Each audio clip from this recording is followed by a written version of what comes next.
This podcast is recorded on the traditional and unceded territories of the Musqueam, Squamish, Tsleil-Waututh, and Coquitlam peoples. British Columbia, I've seen your mountains high, seen your pretty rainbows and your blue crystal skies, watched your winding rivers as they flow around the bend. To me you're not a stranger, you'll always be a friend. Coming to you from the West Coast, this is Politicos. Today is April 14th, 2022, and this is episode 285. I'm Scott Lundboom. I'm Ian Bushfield. On today's show, we have a by-election we didn't even talk about last week, but it is off. We're going to check in on it, tee it up, see who's running, see if it's going to be interesting at all. Probably not. And then we check back in on the Conservative Party of Canada's leadership race and see what the candidates are doing there. Thank you to all the patrons who continue to support this show. You can join them at patreon.com/politicoast. Please make sure to tell your friends about the show, tweet about us, post about it on Facebook, put it on a sticker and put it on the back of a stop sign in your local community, whatever it takes to get the word out. Let's jump into it. Rumble in South Vancouver, the 2022 Vancouver-Quilchena by-election to replace Andrew Wilkinson is off. It was announced on April 2nd. We didn't talk about it last week because we had a pretty jam-packed show. Candidate nominations already actually closed. They closed on the 9th, so we know who's running. The election itself will be on April 30th, and if you're in the riding, advanced voting is between the 22nd and 27th. Scott, who's running? Obviously top of the list, and the reason the by-election is called is because Kevin Falcon wants a seat in the legislature, and he's the Liberal candidate. Needed one after he won the leadership race back in early February. I think we talked about Kevin Falcon a lot. There isn't really much to say beyond he's more Surrey-based, I believe, though I think Wiki tells me he lives in North Van. Okay. He's parachuting Nevertheless, not someone with deep ties to the riding. Nevertheless, the presumptive favorite because it is a safe Liberal riding. Looking at past election results here, the real question is how far above 50%, or will they crack 50% or not, of the vote, which the only time the vote has in fact been below 50% for the Liberals was in the 1991 election, where they only managed to get 49.5% of the vote. Yeah, I think the NDP are hoping this could be like a Vancouver Point Grey type breakthrough where the Liberals held it from 96. It was actually Gordon Campbell's riding at almost 58% of the vote, or at 49% of the vote initially, and then over 50%. And they held it through. Christy Clark won it in a by-election in 2011, but by that point, the NDP had caught up at 45% with David Eby running, and Christy Clark had 49%. And then in the 2013 general election, it switched places, and Christy Clark had to seek a different seat to be premier, which was a little embarrassing on her otherwise successful night. I think the ridings are different, though. Point Grey does have a stronger renter community. It's got the university, and in the distant past, it had New Democratic representation. Yeah, it's definitely a little different. This is much more the kind of Towny Dunbar part of the city, which, yeah, is much more Liberal in outlook. And I have my doubts about Kevin Falcon's general electability in a province-wide vote, but this is the riding that elected Andrew Wilkinson several times. Like, clearly the Liberal brand is strong, even if the individual candidates aren't necessarily top tier. Also, the We Don't Like NDP candidates is pretty strong. They've never cracked 30% in the riding. In fact, in 2001, it was the year the NDP got wiped out. The Greens actually beat them. The Green candidate in 2001 in Quilchena was Judy Johnstone. She spent $360, got 14.4% of the vote, and beat the NDP by 1,000 votes. They have both sat around the same level. The NDP has been doing better there, but like you said, in the last election, they were at 29% to Wilkinson's 56%. And that was the 2020 election where the Liberals did badly everywhere, especially in Metro Van. So by-elections can get weird, but also in this province, they don't tend to favor the government, with a couple exceptions. Usually it's a good excuse to vote for opposition for local members. Yeah, like pretty much all the fundamentals are pointing in Kevin Falcon's direction, so it would take a minor miracle for the NDP to scoop this one away, and that just doesn't seem to be in the cards. Hoping to make that minor miracle in South Van happen is Jeanette Ash, the candidate for the NDP. Like Falcon, does not live in the riding, as far as I know. I believe she lives in Yaletown with her partner, one Kennedy Stewart, the mayor of Vancouver. Ash is quite accomplished of her own. She is the chair of political science at Douglas College. She's a visiting senior research fellow with King's College London and has a long CV as an academic in political science, as well as the usual kind of nonprofit or board involvement that tends to go with people who seek political office. I know the NDP is throwing some energy at it, and Ash is a relatively prominent person to run, but yeah, still a super long shot. How about the Greens?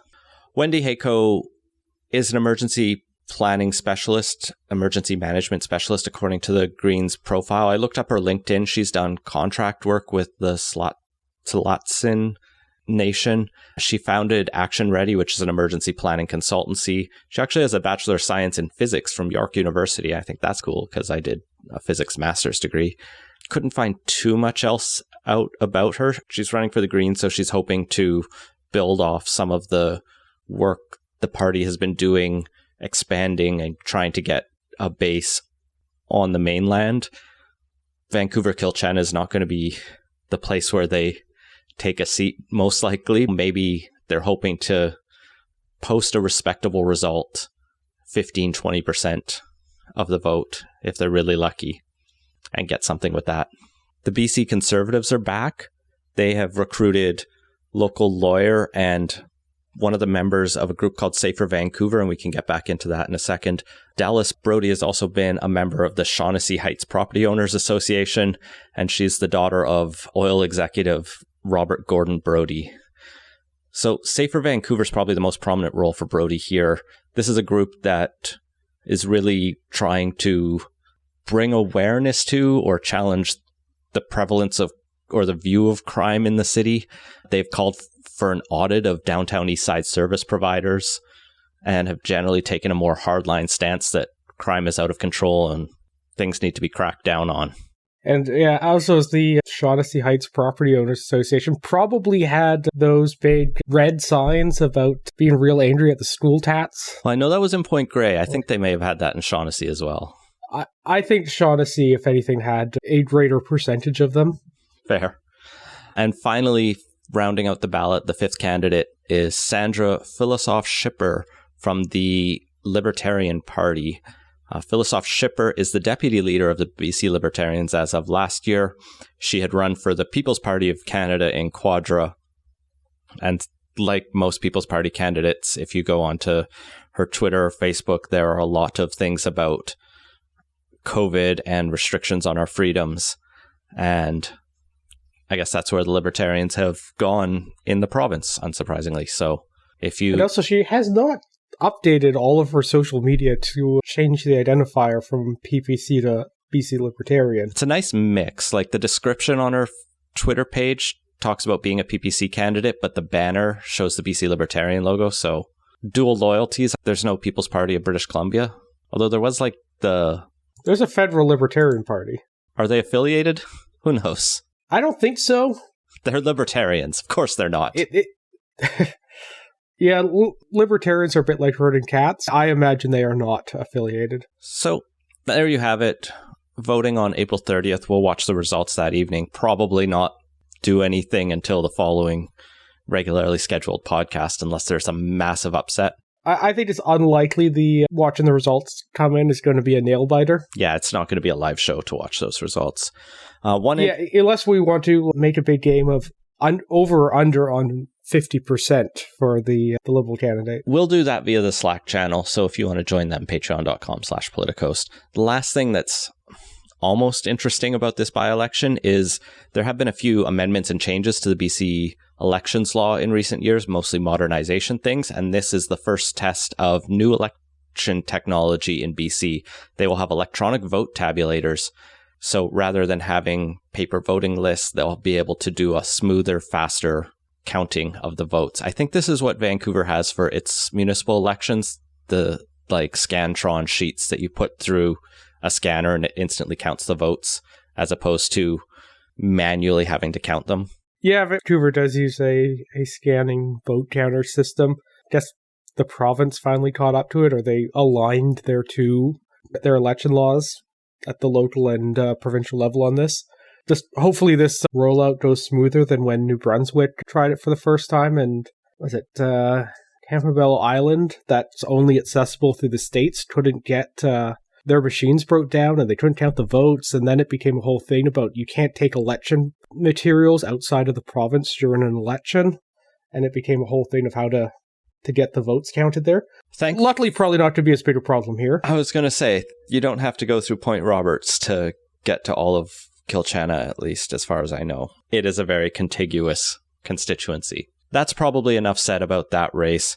Let's move on to the Federal Conservative Party race, where we have some debates that will be happening. Yeah, so these were announced this week. So the first debate's going to be on May 11th, with another debate following on May 25th. We still don't know exactly how many candidates will be in those. Candidates have until the 19th to declare, and will still have to get their entry fee and compliance deposits, I think, by the 19th. Do you know that offhand? They have to have all their endorsement signatures, registration fees, compliance deposits in for the 29th. So we should know by the time the debate rolls around who's officially in and who's not. Also note that the vote doesn't take place until September, when on the 10th, when the actual winner will be announced. So it's likely that there will be additional debates other than the two that have been announced here. It does lead to a fairly long stretch between May and the actual vote. So we'll keep our eyes out for that. But yeah, we should at least have a better sense of the race, the two debates happening in May. The membership deadline is June 3rd, so candidates will be trying very hard over the next month and 3/4, few weeks, and especially in advance of, and I guess over those first two debates. That said, we're starting to get quite a few candidates in the race already officially confirmed in, are the ones that get talked about the most: Jean Charest, Leslyn Lewis, Pierre, Poilievre. Surprisingly, Patrick Brown is only in the approved, not verified list. I'm going off of what Wikipedia has right now. Also in the approved, these would be people who have declared and been greenlit, I assume, is Scott Aitchison. We'll come back to him in a second. Leona Alesalev, who we've talked about before, and Roman Baber, who is a fringe ex-PC MPP in Ontario. He got kicked out for being a little too pro-COVID.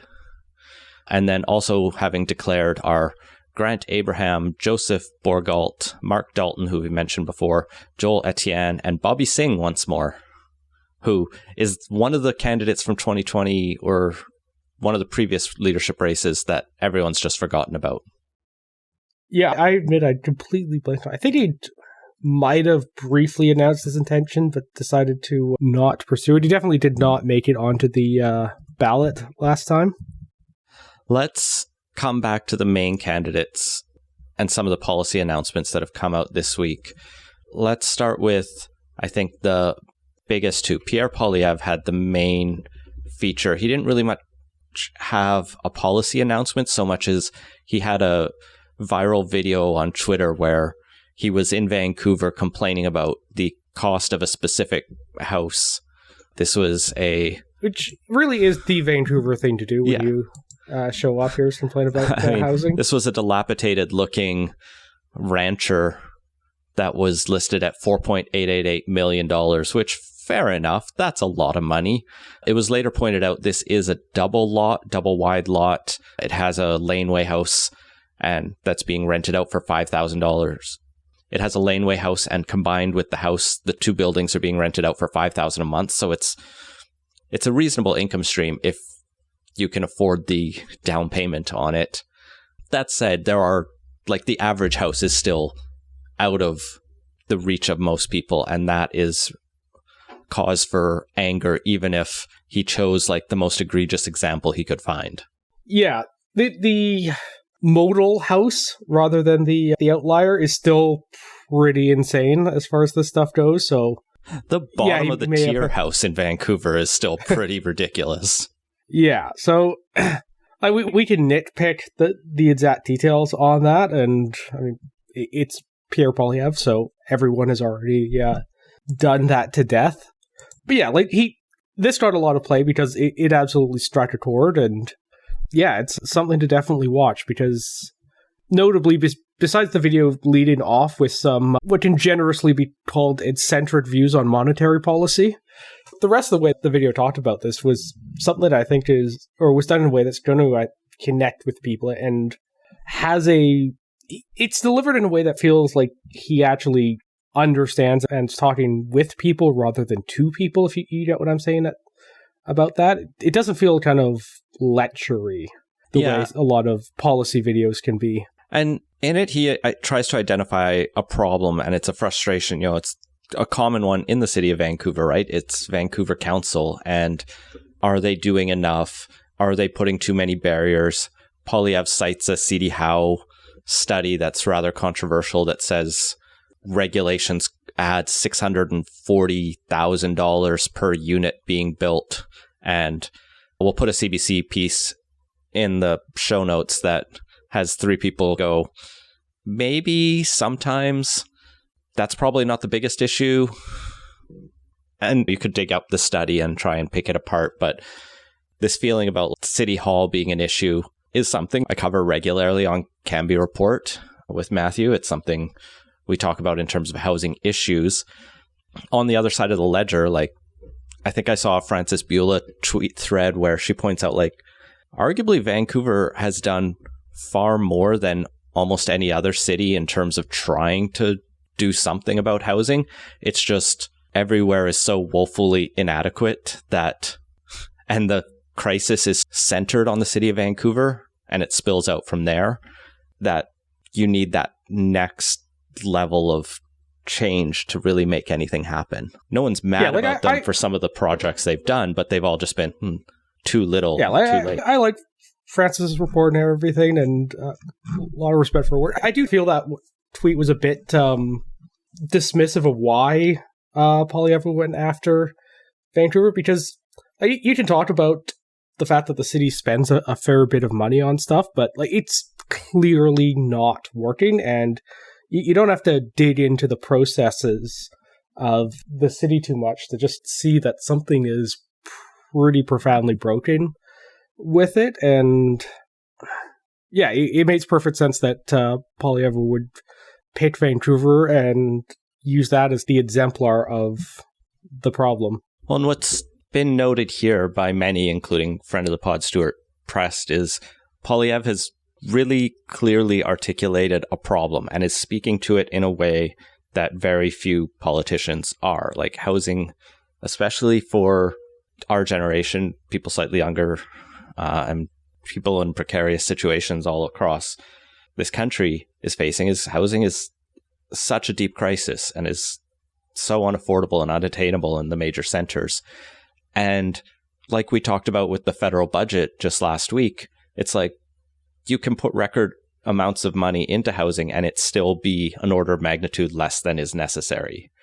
Now, the other half of the ledger here is Poilievre hasn't put forward any actual solutions yet, other than just articulate the problem better than most. He says, I believe that his housing plan is coming soon. We'll get into Scott Aitchison's housing plan in a second, but yeah, it is interesting to see him really tap in to that outrage. Yeah, and it fits in with the gatekeepers law framing he's been using throughout the campaign there, and it does connect into it. the larger argument he's making in a way that potentially lets him snag this as a ballot question for him to frame and win on.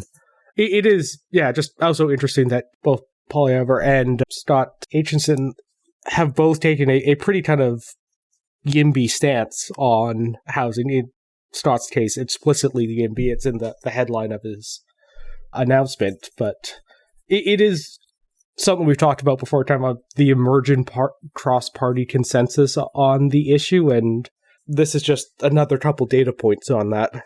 Let's talk about the other Scott's plan then, to get into some of the details of what that would look like. We don't have policy from Poilievre, but Scott, and he emphasizes Scott in his piece.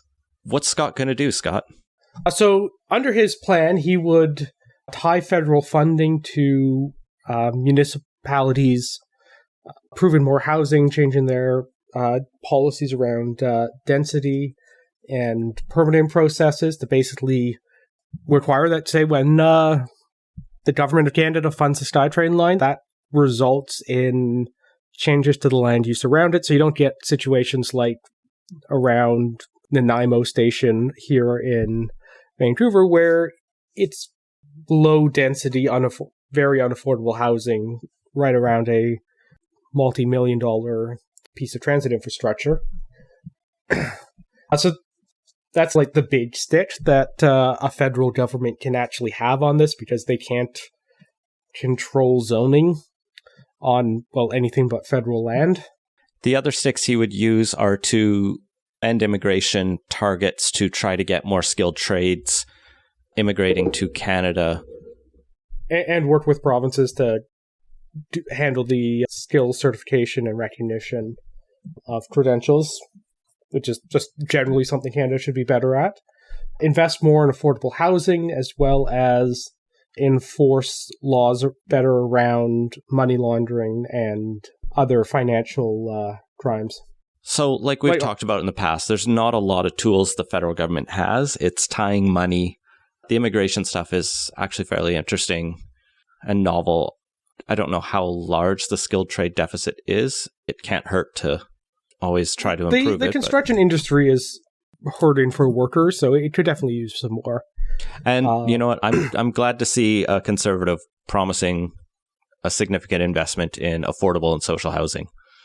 Yeah, we don't have a dollar value attached to this, but this is pretty much what the outline of what a significant federal plan to actually make significant progress on housing would look like.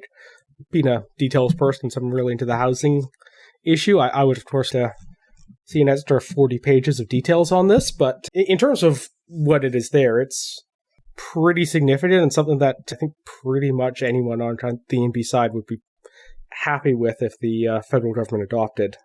In his defense, being a long shot candidate with not a significant infrastructure behind him, I can't imagine he's got a very large team to do policy research, analysis, and drafting. So there's more here than you might expect. And if he becomes leader, he'll have the full office of the leader of the official opposition campaign budget to fund a more detailed plan for you. Let's switch gears a little and talk about Jean Charest's announcement this week, because this is probably the most substantive announcement. He has a full childcare policy laid out for what he would do. This is interesting to me, both because I have children that need childcare, but also because there has to be, like we saw the BC Liberals do in the last election, some kind of response to the emerging consensus around $10 a day childcare. What is the center response to that? What is the alternative? Because you can't just say we're going to scrap it, because the government doesn't need to build that because it's very popular. So how do you do it from a more conservative point of view? And Jean Charest's approach will be to maintain the deals as signed, introduce a choice in childcare tax credit. He's would base this on programs in Ontario and Quebec, and replace the existing childcare expense deduction, which I'll note is like $8,000 you get to write off your taxes. That was a huge effect on my taxes. I got a couple thousand back because of that. What his new deduction would let you do is rebates up to 75% of childcare expenses for lower income families whose childs do not use subsidized daycare. So the point here is that there are a number of childcare providers, including license not required here in BC. So if you're paying a neighbor to look after your kid, they can in BC look after 2 kids, but they don't get a government subsidy. Some private providers in some provinces won't get subsidies. And the conservative question is, or conservative pushback that I'm starting to see is, if we're going to be funding, why don't we fund those? Why are we only funding the public nonprofit ones? And this way, he would provide some benefit to those parents. Yeah, I think the general position with it, or consensus within the Conservative Party, has been that whatever the childcare structure turns out to be, it shouldn't lean one way or the other with respect to government subsidized childcare and more individualized, family targeted, or arrangements that work better for individual families, whether that's parents, neighbors, that sort of thing. So this is pretty much in line with kind of the existing consensus within conservative circles, and perhaps that is actually where the consensus within the conservative circles have been, more so than the exact model to get there, which I don't think there's been a agreement on. What I also like about what Charest would do with this tax credit is he would make the rebate payments monthly, so you don't have to wait for the annual return. That will make a huge difference for a lot of people. And then the daycare credit would not be available to people using federally funded daycare programs.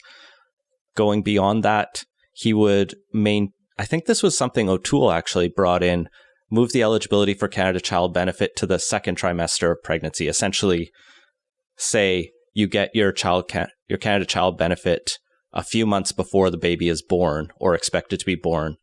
This, I think, is a really good policy. It was in the 2021 Conservative Party platform. I think it was the 7th month. It was, I think, 2 months before the due date rather than a full trimester, but beginning of the second trimester is like 6 months. Beginning of the second trimester. This is a lot. Yeah. So that's even 2 months I thought was fine. This is a lot of money. So this takes the pledge that was in the last Conservative platform and significantly expands on it by basically adding a whole other trimester to the eligibility period. The Canada Child Benefit is a pretty widely positively viewed program. Like, it's a basic income for parents, and it has lifted a lot of families out of poverty. So, like he says, costs do begin before kids are born. They're significantly more after they're born, but you have to start buying things before they get there. So this would definitely help. Then he would also have some tweaks on parental leaves, including extending for up to 2 years. Right now, the max is 18 months, eliminating tax on EI benefits, and eliminating the clawback, so parents could start to work part-time without as significant of a penalty. All pretty reasonable things that I think you could see widespread support for. Yeah, I don't think you'll hear too much criticism of this. The decision to keep the Trudeau deals with provinces may be a bit of a tension point. Pierre Poilievre has not said one way or the other, and I think he's trying to keep his options open there. Patrick Brown also came out this week and said he wouldn't roll back any of the signed deals. It's something that, like, if you said you would tear up these deals, like, you might get some support in some parts of the Conservative Party, but if the Liberal NDP deal holds for as long as it plans to, a lot of these deals are going to start paying real dividends to parents very soon, and that will make them very popular. You're setting yourself up for some pretty big problems if you don't have a rock solid alternative to have in place for the next election. Exactly. Yeah, moderate, probably broadly popular policies from Charest. I don't know if it'll win him many votes, but it at least shows that he's thinking about what the Conservatives need to look like, probably, to win broadly, more than just to win over Conservative base. And this probably affects people a lot more than making Canada the Bitcoin champion of the world or the blockchain hub, even if it doesn't get as big of a headline. Moving on to Twit Takes, something we mentioned briefly last episode, but we might as well dive into a little bit more, is the Liberal government has tabled legislation to force the online giants to contribute to news. So this would be modeled on Australia's legislation, which basically requires Google, Facebook, and internet services to compensate news organizations when they link to one of their stories. This was brought in a year or two ago in Australia. It caused some fairly significant consternation at the time, with Google threatening to pull out of the country. They eventually walked that back, but nevertheless, it still seems a little uncertain kind of what the long-term ramifications of that are going to be down under. In terms of what would happen under this legislation, CRTC would decide, or get to decide based on some legislative criteria, which organizations qualify for this, and at a minimum they need to employ 2 or more journalists and primarily operate in Canada, producing content geared towards Canadians. Yeah, it's a controversial model, and it's a weird one, right? It's this idea that you're forcing, like, the Liberals are trying to pitch it as like a market-based solution because they're forcing, or because tech companies will make deals with media companies, but it's not fully free market because it's forced deals, and if the CRTC doesn't think that they are fair deals, they can amend them or force arbitration. Like, it's a mess. And also, like, one of the kind of fundamentals of the internet structures that linking is free. Like, you don't have to pay to link to anything. Well, it's more than that, right? These news breaks that a bit. Yeah, and media companies gain a lot by being on Facebook and Twitter, by having their content shared. They would not be getting the traffic they get without social media. Yeah, now there have been issues with, I think, particularly Facebook, when you launch in their in-app browser on these. Facebook ads replace the ads that come in for the various media websites, which means lost revenue. And I think you don't make a copyright argument on the stuff that gets scraped and put into the previews or extracted text and whatnot. So it's not like there's nothing there, but yeah, nevertheless, this is a pretty significant inversion of kind of just the basic rules of the internet in a way that I'm not necessarily sure anyone's really thought through. It also makes me worried about the kind of coverage we'll get of big tech going forward. If our major media organizations have made private deals with Google and Facebook, will that I know there's separation to some extent between the publishing and funding side and the reporters, and we have a lot of good reporters in Canada who will still do the scoops they can, but it does compromise the business model a bit to be forcing those deals, in the same way that taking government money might affect your ability to cover the government objectively. So all of those are explored a lot. Like I think I've said many times, Canadaland digs into this a lot and questions it. For our own part, the requirement that you have to get the QCGAO status, the Qualified Canadian Journalism Organization status, to go this route means you need to have 2 journalists full-time employed by your outlet. Disqualifies startups and small group efforts like ours that don't have that. And there's a lot of just like vague questions that are outstanding about who will qualify for this, what tech companies will be caught by it, what media companies are eligible for it. And then, like most things the federal Liberals have tried to do, when questioned with very specific and targeted good questions about it, they seem to flub a little bit. Some of the ministers, especially Pablo Rodriguez, is not good at answering questions about his own legislation, it seems, which doesn't instill confidence. And yet he is still an improvement on, was it Stephen Guilbeault, who was the last minister in that portfolio, and flubbed the question so bad they had to pull a couple bills. I don't have a better answer.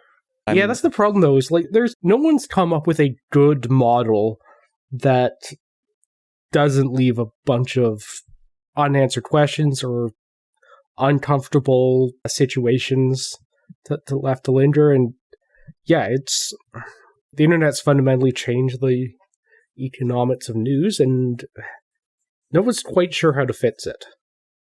In other things that need to be fixed, our climate is still burning.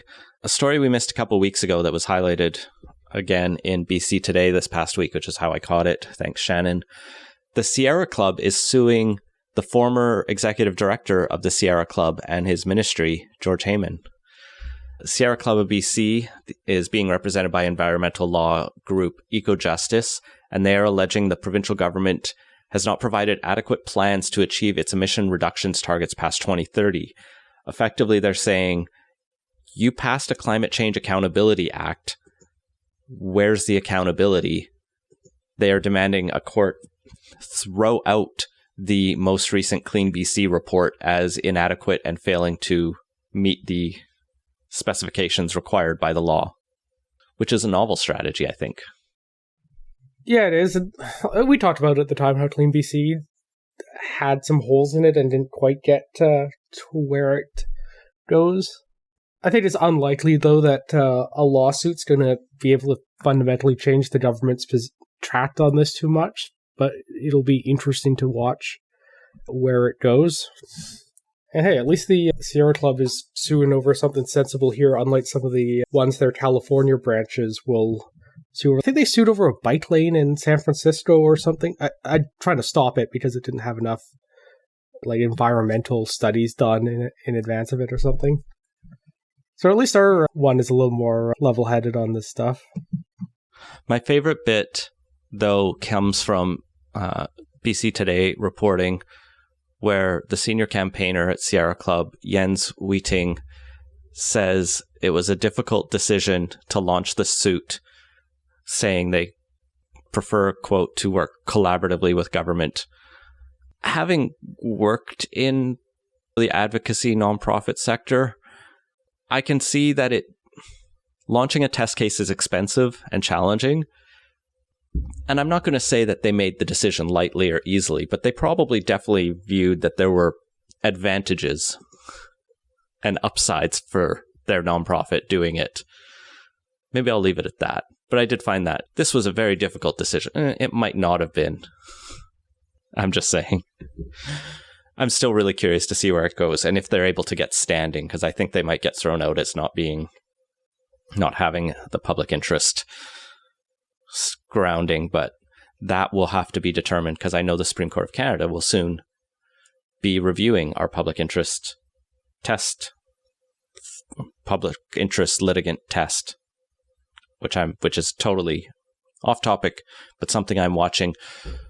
Something I'm honestly not going to watch would be the FIFA 2026 World Cup games, because I just don't care enough. I don't watch many sports. But I'm not a soccer person either. They might be here, Scott. Vancouver is officially back in the running for FIFA 2026. It was announced this past week. We're joining Edmonton and Toronto in a Canada bid that would also be co-hosted with the US and Mexico. This would just be a North America games. Okay, but Mexico is, like 3,000 kilometers from here? And even further from Edmonton? It starts to get a little logistically challenging at some point. I don't pretend to be able to understand the economics of how they're designing this. Like, what's next? The Eurasia games where one match gets played in London and another match gets played in Tokyo? Just because you're on a continent doesn't make it make sense as a single one to do. Okay, so it's only 2,500 kilometers from Edmonton to the nearest part of Mexico. Totally changes the feasibility of it. But this could bring in $1 billion for British Columbia through 2029, according to Melanie Mark, tourist minister for the province. It might cost $240 to $260 million if we have to go through it. FIFA is going to be aiming to announce the list of successful bidders next month. I think the big thing that's really interesting here is that I think we talked about at the time back in 2018, one of the first things the NDP did after getting elected was killed BC part of a bid for the World Cup after they got the contracts, looked at it and went, no, there's a whole bunch of garbage in here about FIFA just being able to create exclusion zones for ads across the entire city of Vancouver, and that's not what we want. And they would change prices and things and try to do whatever they want, and it posed no value to the city or the province. And it seems like FIFA's a lot more desperate now. Yeah. So the government said they changed this in part as part of their post-COVID tourism recovery plan. Okay, that makes some sense, but I still want to know, did they get a better deal out of FIFA for all the terms that have to go into this, or is that still going to be the case? These contracts seem to be very secret, so you could try to FOI it, but don't know that we would get it.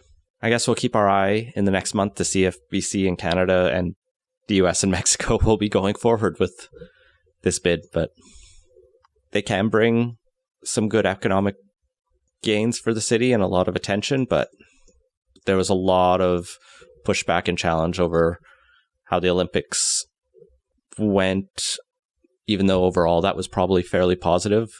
Yeah, I think on net, the Olympics were definitely a success. I think we were one of the few Olympics that actually made its investment back on it, so that alone is something. But yeah, I don't know, we'll have to see. Like I said, I'm not really a football person, but I don't know, I do kind of like the idea of having big events come to the city, so we'll see. I can't say I'm super thrilled, but I do like the idea of it, so yeah, I don't really have more of a take beyond that, but go sports. And that has been Playtoast. Find links to everything we talked about at playtoast.ca. Support the show and get access to our Slack channel at patreon.com/playtoast. Our intro music credit is Beautiful British Columbia by Serge Plotnikoff. Playtoast is a production of Lead and Boot Media, and editing services are provided by CHLY 101.7 FM in Nanaimo. Thanks for listening.